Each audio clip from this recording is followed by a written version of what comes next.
as Paul was suggesting there, though, the Metro Police are again looking at this and potential route breaking in Downing Street, and our Home Affairs and Security Editor Mark White is stood outside Scotland Yard for us. Also in the rain this afternoon, Mark. Very good afternoon to you. Just bring us up to date with what the police are doing, because this is not a formal investigation yet. No, I think everybody seems to have jumped on this statement that the Metropolitan Police put out, confirming that they are liaising with the Cabinet Office following these widespread reports today.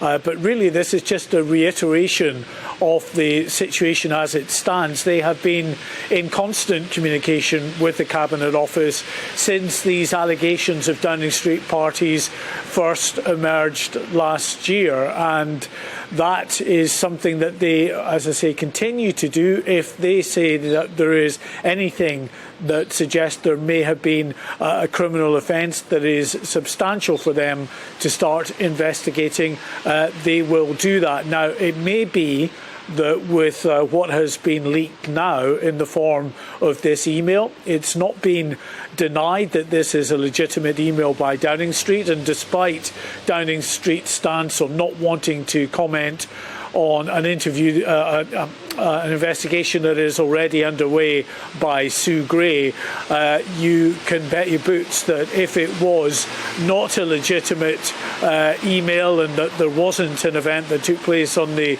20th of May last 2020, then the Downing Street press team would be making that very clear to everyone involved. So we can assume that the email itself, as leaked to ITV News, is legitimate. Now, that in itself, on the face of it, does appear to constitute a criminal offence, because it was quite clear in law.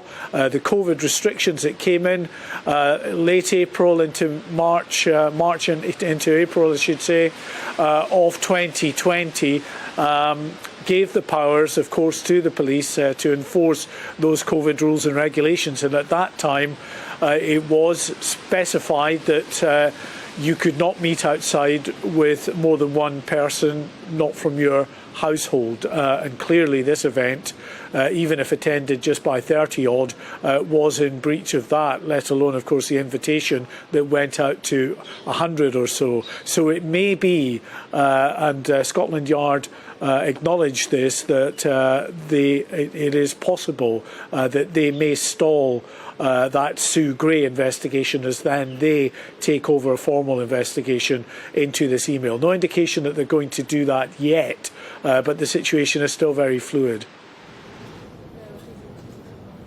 OK, Mark White there for us at Scotland Yard with the latest on what the police are doing about all of this. Thank you very much indeed for joining us. OK.